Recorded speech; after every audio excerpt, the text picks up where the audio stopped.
What's up YouTube, Playmeta here, and I have hit my 600 subscribers, so thank you for that guys, keep subscribing, it does mean a lot, it's great to show your support.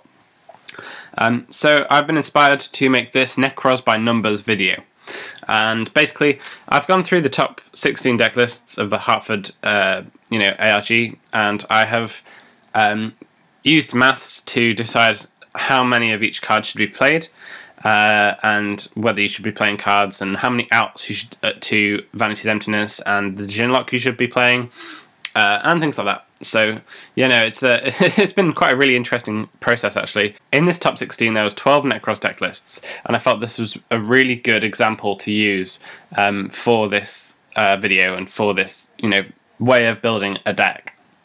This is probably neck decking to the extreme.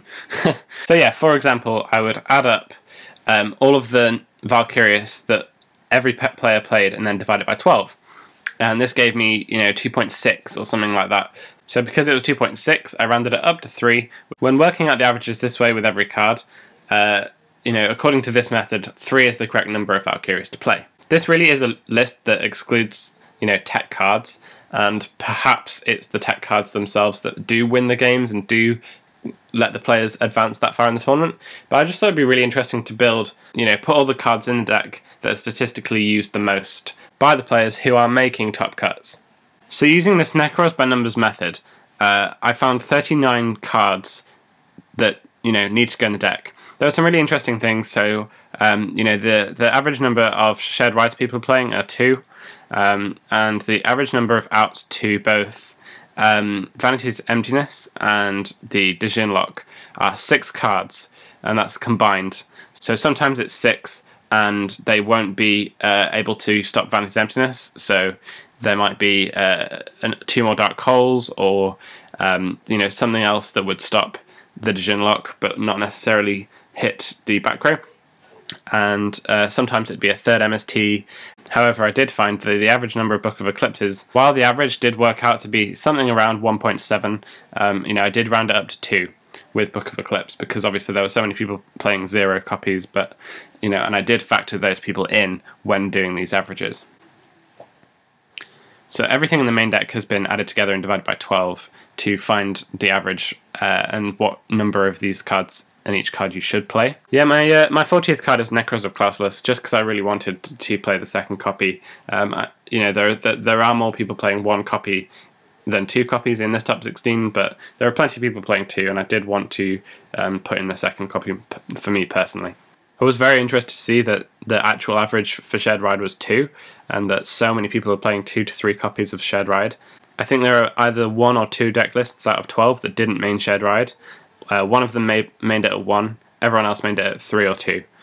So I, working out with this Nekroz by numbers method, I came to the conclusion that you should main deck 2 Shared Ride and side the 3rd. I might put in a 41st card just because the average number of cards in deck was 41. I might not. I'll just see how I feel about the deck, and obviously I'll probably make it a little bit more original and put in my own tech when I decide that certain cards aren't working for me, like Reinforcement of the Army is just there because there was so many people playing 3 copies of it, with things like Exiled Force and things like that to try and search, try and make searchable outs to the Ginlock.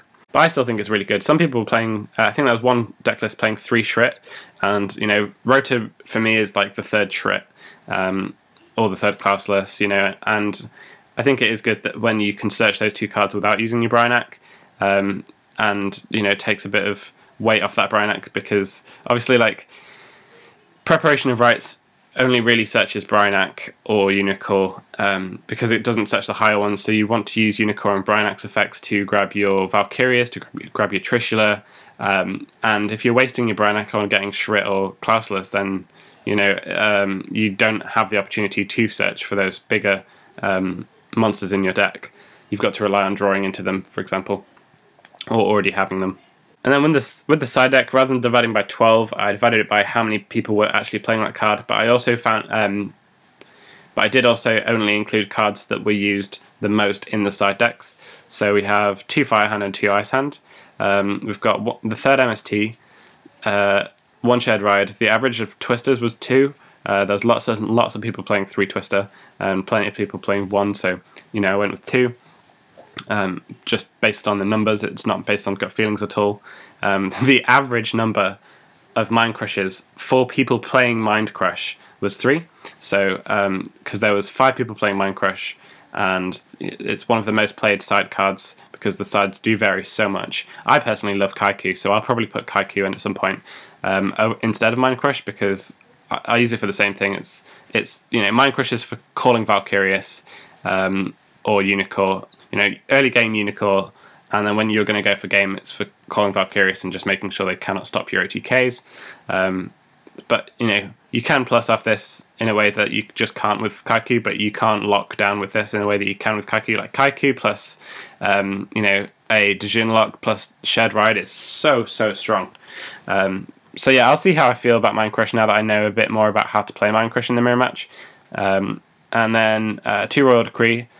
So Royal Decree is for the Clipper matchup mainly, and loads of Rogue. I wouldn't bring it in against the Tellarknight because obviously the Trigger just bounces it, but that's basically why. I actually watched loads of these decklist videos, and that's why I've decided to go with Denko Sekka. Denko Sekka wasn't one of the most played side deck cards. There were only 3 people playing it at all out of 12. However, I did find that there was a lot of people who had played against Tellarknight, and I really like Denko Sekka against the Tellarknight matchup with Nekroz, because obviously you have Valkyrius, and they just can't get over Denko Sekka. So that's why I chose these 2, but the rest of them are all chosen on averages.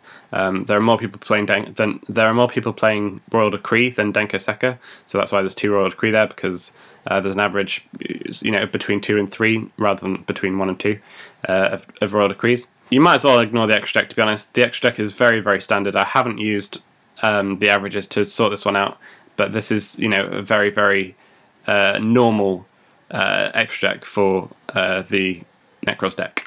I really hope you've enjoyed this video, guys. It was a lot of fun to formulate all this and kind of really work through the top 16 deck lists, the 12 Nekroz deck lists that are in there, and watch the videos and see what their matchups were, and use that to build a deck purely based on numbers and ratios and science. So yeah, I don't know how successful this will be, because it's all stuff that people will expect, but at the moment it's definitely seeing a lot of success. So yeah, do like and subscribe if you enjoyed this video to show your support. Till next time, guys, Playmatter signing out.